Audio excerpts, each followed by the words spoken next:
This is, of course, a little small town in Italy. This is a small street in Naples that I don't think you could get a car in there. This is, oh, we got a little audio here maybe?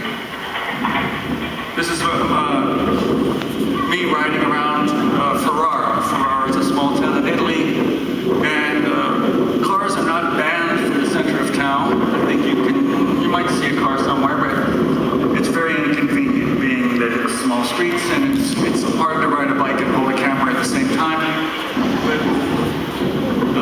So everybody from all walks of life gets around Ferrara on a bicycle, whether it's old folks or kids or students or people going to work or whatever. So I felt very much at home. This is Mexico City, where they closed off a lot of the streets near the Zocalo, and people ride around up and down Reforma, the huge boulevard there.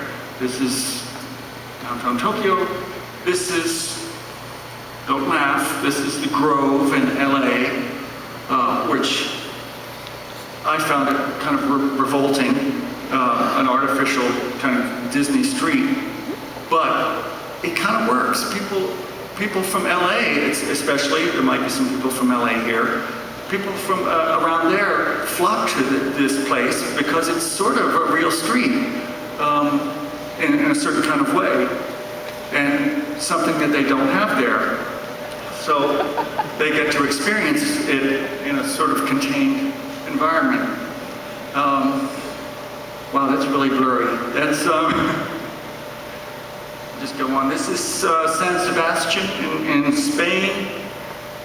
This is San Sebastian, and this is the, okay, here's more plans, some of which you will know about. This is the high-speed bus system in Curitiba in Brazil that the mayor instituted there as a quick, cheap way of dealing with congestion and rapid transit without having to put in subways and all kinds of things like that. And apparently that mayor has a thing for circles and tubes, so I've heard, and that hence the station being a tube thing. And so this is how it works. You pay before you get on the bus, like as if you were on a subway or metro or train station. You don't have to deal with the bus driver or someone else doesn't have to slow down and deal with making change and all that kind of thing. And they allocate these special lanes so they can really zip along, and they're doing quite a bit better than the traffic on the other lanes. This is a proposal for 42nd Street in New York City, which, well, it's a Photoshop version. But 34th Street, Jeanette is doing something there that's going to be not quite like this, but sort of. It's going to have one of those bus rapid transit things and expanded sidewalks, and the traffic's going to be rerouted in a different lane. I think it'll become a much livelier street, and all the businesses are in favor of it. I did a music tour last year, or the year before, or something like that, and a lot of the band and I would ride bicycles around in the various cities we were in. This is Charlottesville, Virginia, where we rode, and we passed by this place, and there was a sign outside that said, "Get in here, eat barbecue." And Natalie's holding up the sign, and that's what we did. And this is Utrecht, and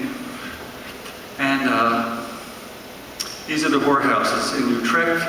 They're very cute. They're all floating, and there's a sign that says, "Hold your child's hand."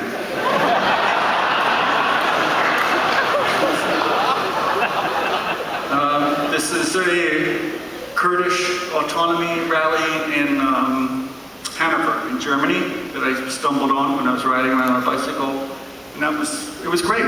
I bought some rugs and had some food and listened to some music, and then when the speeches came, that's when I left.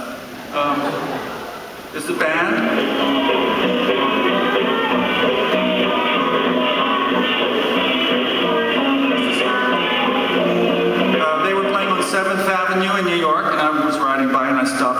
to them, and yeah, they're really bad.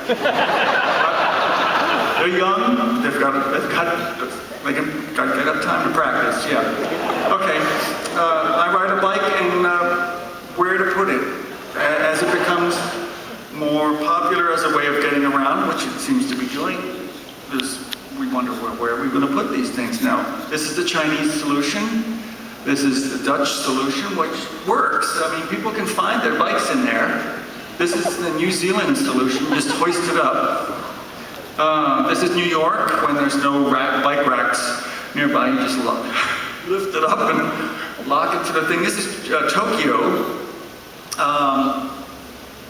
Of course, yeah.